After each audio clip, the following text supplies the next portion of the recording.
Hey guys, listen, we're back and back here with Keith. Keith, how we doing, dude? Living the dream, Peter, living the dream. How are Mhm. things in the UK?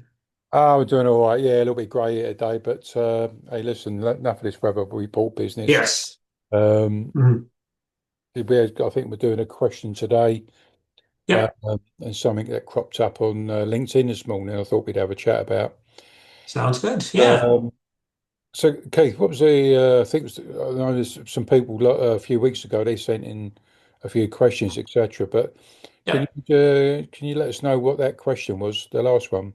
you bet. Yeah, the last one we had in the list, and it's another really good one, is how can I track my pain and symptoms effectively to communicate with my healthcare provider?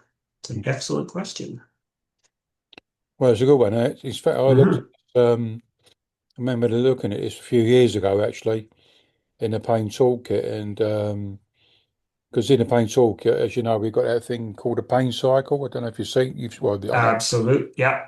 yeah, and I thought, would it be, I thought back then, it must be a good 5 or 6 years ago now, I think. I thought, well, how could people track their pain or their symptoms? And so they can see how well they're doing or not doing. Yeah. Also, they can show it to their healthcare provider or support worker or whatnot, Hmm. or friends or work colleagues. In the pain cycle, it's got like all these headings, like you've got at the top there, pain or long-term condition, loss of fitness and whatnot. But the the other one, I called it "How Am I Today?" Hmm. And all I Hmm. did is just flipped it, so it's like so you still got your pain or long-term condition at the top. But then it go as you go round, it's the opposite to the what all the headings were in the pain cycle. And then there's like it's all graded sort of thing, so they can see each week or each day or say each week they can look at circle where they are in this how am I today, and Hmm. what they can do then is to show their healthcare provider how well they're doing, and also for themselves but more importantly, what any support the healthcare worker or provider can give them, So it's a Yeah. very simple visual reporting aid, I guess. That's the idea I come up with. I mean, what have you used over the years?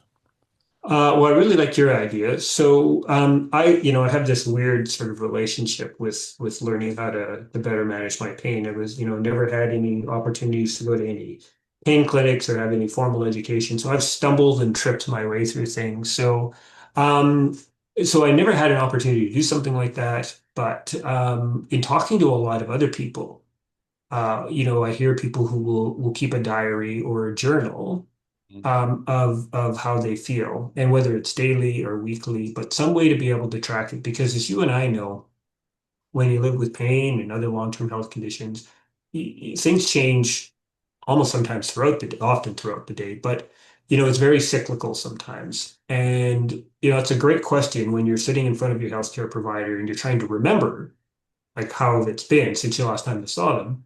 An idea like yours, which I love, which is very simple, or people who do a journal, very just it starts to it gives a really good synopsis of how they've been doing, and I think it also helps the person start to see if there's some patterns that are emerging. Like maybe there's something that was been going on in their life that caused their pain to go up or to go down, like because we don't know, like there's so much going on in our lives, it's really hard to parse it out. So when you get a chance to look back, you go, oh, when I did X, my pain got worse, so Yeah. maybe I'll do less of X. Yeah. I remember someone years ago telling me, I think it was a clinical psychologist, because I think back in the day then, it's got to be 15, 20 years ago, they said not to focus on the pain so much Hmm. because it's just like I don't know if you remember the old pedometers, when Yeah. they said, oh, you need to walk 10,000 steps a day. Hmm. And I've got one and I've become so obsessive with it. Yeah. And but they said sometimes you can obsess too much about tuning into Yeah. the pain rather than getting on with your life. Yeah. And Yeah. but as you said, I think it's when if pain does or your symptoms, or if you're living with a long-term condition, if they increase, well, what was different like? And was it the weather Yeah. changed Yeah. Right. overdid Yeah. it or something? Hmm. Yeah. It's like cause Yeah. and effect, really, isn't it? Hmm. If you did too much of something or not enough movement, it can cause our pain or our symptoms to increase. Yeah. No, I completely support and I like the idea of not overly focusing in on especially pain because we can get in and we can ruminate on it and then when you just that's all you're focused in on, I think that's all you see. But you can't ignore it. And I think it's really important to be aware of what's going on because life is so busy and there's so much happening. It helps us to know, like you said, maybe it's the weather. We were talking before we got on here, cold weather. We both don't really like the cold weather. And I don't feel as well in the cold weather as I do in the Uh, warm weather. yeah, But there are things that people do, whether, if they're still able to work, things that cause them some stress at work, and maybe that's adding to their pain. It's important to be aware, but the question from the person, about how to communicate with the healthcare provider, there's nothing like having sort of and I'm a data nerd, so good data, good information. Um, Simply put, I love what you've created because for a lot of people, that's way easier than a journal or a diary. People who like to write, then just make notes, but yeah, have something that you can reflect back on and then, show that and explain it to your healthcare provider. yeah. But, being self-managers, it's about discovery, is there isn't no. Yeah. I was thinking about this during the week, actually. A lot of people become so prescriptive, Hmm.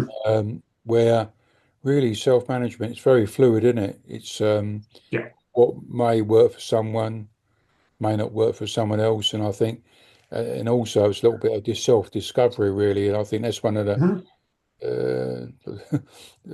like not a who done it sort of thing, Hmm. but it's what works for me may not work for you. And I think that's the exciting bit I like about self-management is finding out what works for me and can I do it better, etc. I think you've really just said probably the most important thing. What works for one person doesn't work for another, and we have to be careful that you and I and others who are in this world of trying to support others, make sure that we don't dictate what works for us to others. Yeah. We can offer thoughts and suggestions and ideas, but it's allowing a person to explore these things. And as you said, they have to discover it on their own. Because between you and I, you do things that I don't because it works for you and vice versa. Nobody's right or wrong. It's your life. Uh, It's how you live and how you manage your health. And that's what's important. So our job when we're asked is to offer our experiences and some things that may work. But that is the exciting part for people to go out and then find something that works for them. Because when they discover it, it's more meaningful and they're like, this is uh, what connects with them.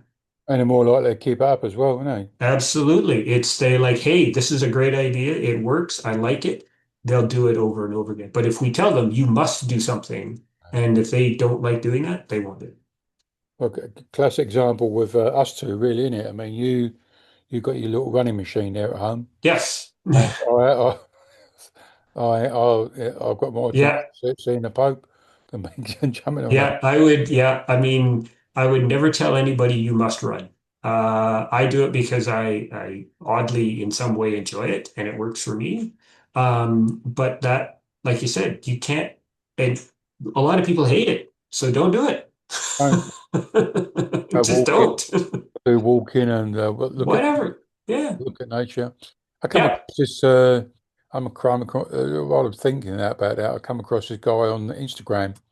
I can't think of it. He's an Irish fella called. I can't remember his second name. A guy called Frank. I call him Frank, and I've started following him, but he loves it. He goes out walking with his dog. Hmm. How he eats. He's a little bit of an older person like myself, but he talks about the importance of walking, Hmm. what you eat, uh, Hmm. and stuff like that. But pretty basic stuff. But he's not a preacher. Yeah. He's just sharing some ideas. but they're good. Yeah. They're easy. There's what I call can-do ideas. Like Yeah. most people would be able to do that. Yeah. No, I think it's really important. So I think that was a great question. And I love, I want to bring it back to the statement that you made. It's like what works for one person may not work for another. So find what works for you, because then that's the right thing. So Yeah. yeah. So, I hope whoever asked that question can't remember now, but I hope you found that useful. Mhm. The Yes. second thing, and probably and final thing, is the something come people have been asking me about something called co-creating health. Hmm. Sometimes you see it on social media, etc. And it's I came across that term I probably in the mid 2000s, 2006, seven, something like that, and it was via the Health Foundation here in the UK, and they was doing a project. I was nearly going to get involved with it, but there's something popped up, and I wasn't able to be in part of the project. But Hmm. they come up with this idea of, as you know, back then I worked in the NHS, the Expert Patients Program, and we ran courses, and the courses were delivered mainly by people living with long-term conditions, and but what they come up with this idea is not to isolate. I think it was not to isolate the healthcare professional, but actually to do a course in collaboration with a healthcare professional. And I think they chose four or five different health conditions. One was on pain. I think another one was on diabetes. I can't Hmm. remember the others ones. I can't remember it anyway.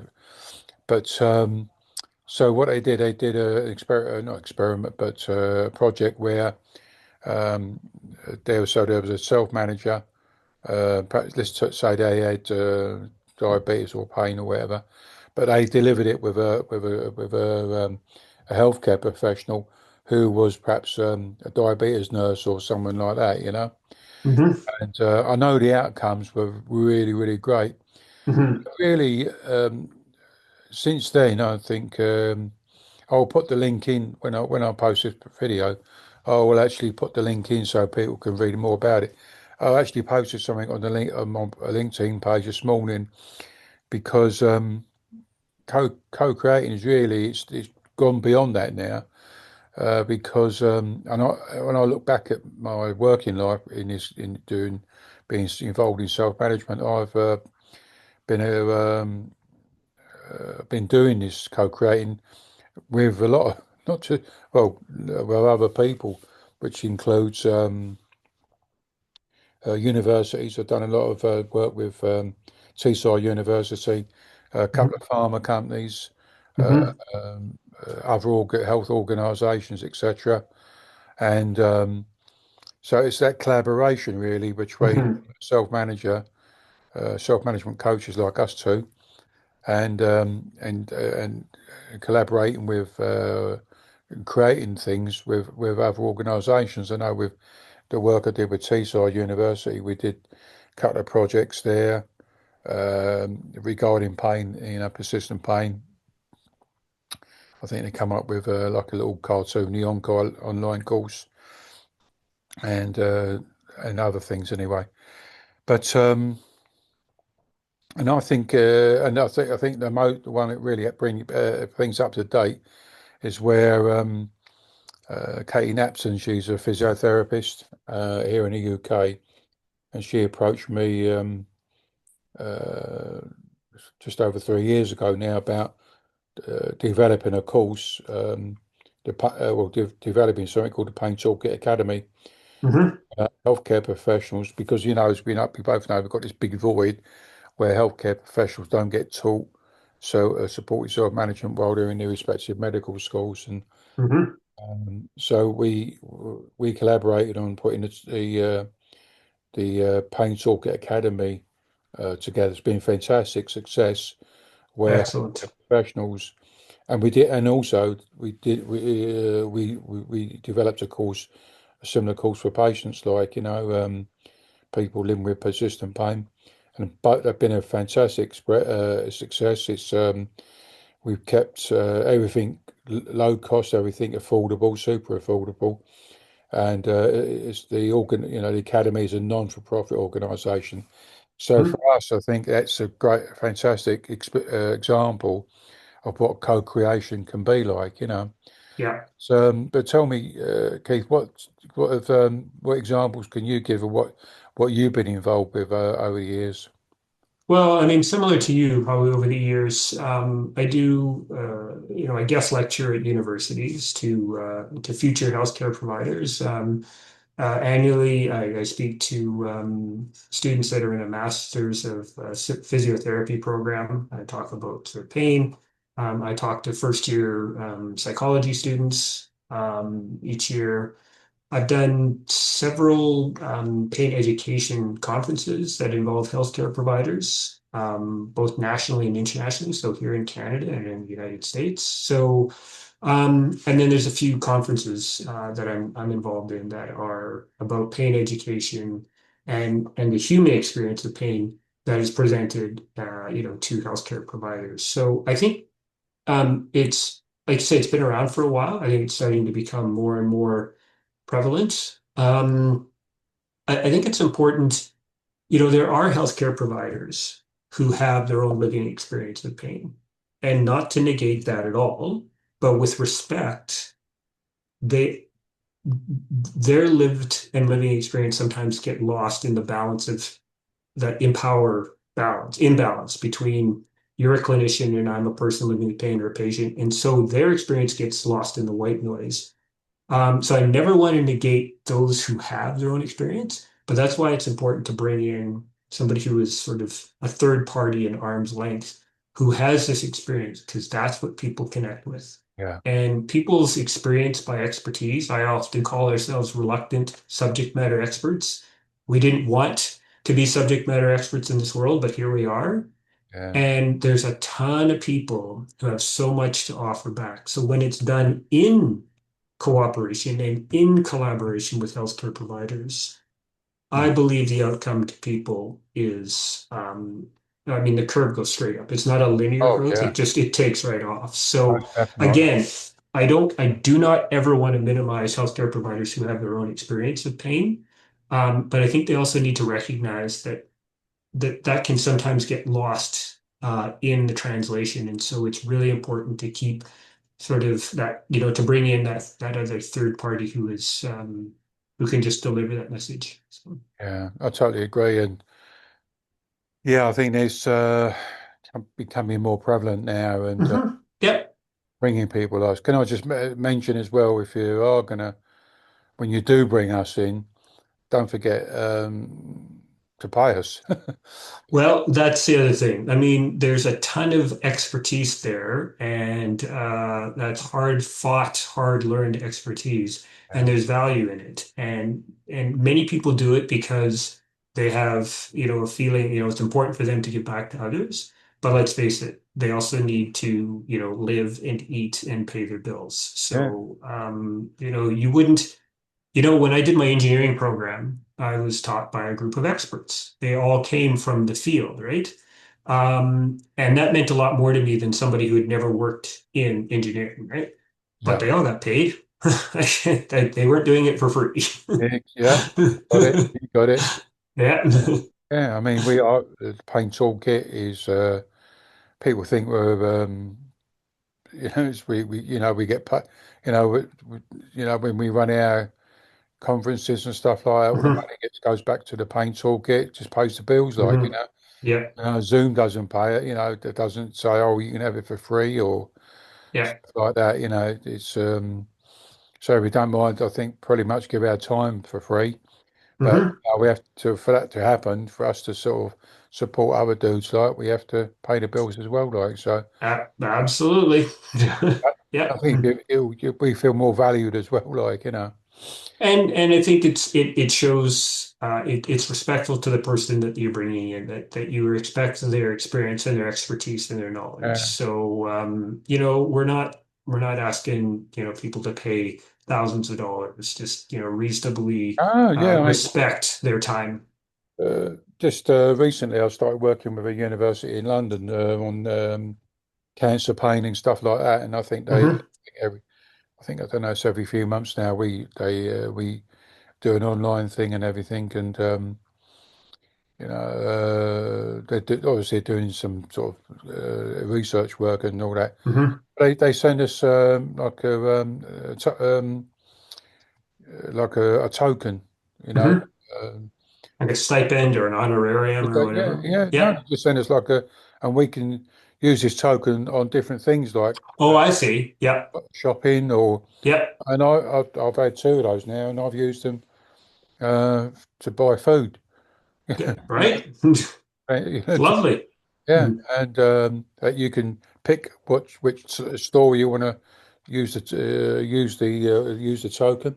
Nice. Me, it's only for buying grub like food like so. That's great. I Yeah. think, whereas other places they just use you like it feels like Hmm. and they forget we we need to live as well. Anyway, that's by the way. Yeah. But to sum up, really, co-creating health, Hmm. it's really great. And I mean, I always wonder why don't they involve more of us really? Because I think we've spoken about this before, Keith. I think between the two of us, we've got 70. Is it 70 odd years of 75 years or something of experience. yeah? Yeah. So between us two, we got 75 years of living with pain. Hmm. Now, a lot of that we perhaps in the first few years were struggling, but after we started the Hmm. we got all this vast amount of knowledge, Yeah. having a living experience of pain, and why aren't these institutions or providers, why aren't they coming to pick our brains like, or because I'm sure a lot of these people are coming up with ideas on the health, what to put money into health resources. Why don't they come and ask us to or something? Yeah. Yep. So anyway, the knowledge is there. Get off me It so. is. There's a lot of people out there who are more than happy to share their time for sure and their Hey, knowledge. listen, while Yeah. I'm on the soapbox, let's talk about the up and coming pain supported self management weeks coming up in February. I think Yeah. talking to Katie Napton again, I think her and her company, I think they're going to be getting involved. Nice. And our good friend over there in Essex, Katie Frost, I think she's Hmm. going to be involved. I'm not. I think Dr. Sue as well, who specialises in sleep. I Yeah. think she's getting involved. Right on. 16th between 16th of Feb and 21st, isn't it? Yep. Yeah. Yep. And just to round off Pain Self Management Week, or Pain Supported Self Management Week, as I should say, we got the conference, the worldwide conference, which is on Saturday the 21st. It's Hmm. invitation only. Everybody registers. Whether if you can't actually attend the live event, everybody registers will get the video and audio Yep. link of it. So Yep. you ain't going to miss out because here in the UK it starts at 2 o'clock in the morning. Ouch. But they've got a fantastic lineup. They got Lauren Yeah. Mosley. You're good at remembering names better than So I'll run off the list. We got Dr. David Flusk out of uh, Newfoundland, Labrador, and Canada, and we got Jim Stark, who's a physiotherapist in the U.S. Jennifer Daly-Cyr, a person who lives with pain, a Canadian. We've got Gilletta Belton. Many people, hopefully, who are listening know Joe. She is a very prolific supporter of education and supported self-management. And then we've got Mosley, Professor Mosley of Australia, and Katie Wilson of Australia, who is a person who lives with pain. So what I love is each year we have the opportunity to have this cross section of people who have lived and living experience of pain, and then those in the healthcare field. And so it's always very complimentary. And every year we're blown away, and I expect we're going to have another stellar year. yeah. Anyway, so we'll wrap things up, and so next Sunday when we do another recording, we've got some super duper Yeah. exciting. Stay tuned. Yeah, we are. Yeah. We've got some exciting news to share with Yes. you Yes, we do. all. Come and hear us next week. So anyway, Keith, take care. Be cool and groovy. Enjoy your Sunday. You enjoy the rest of your evening, Pete. All right. Take care, All everyone. right. Bye, All right. everyone. Take care. Ciao.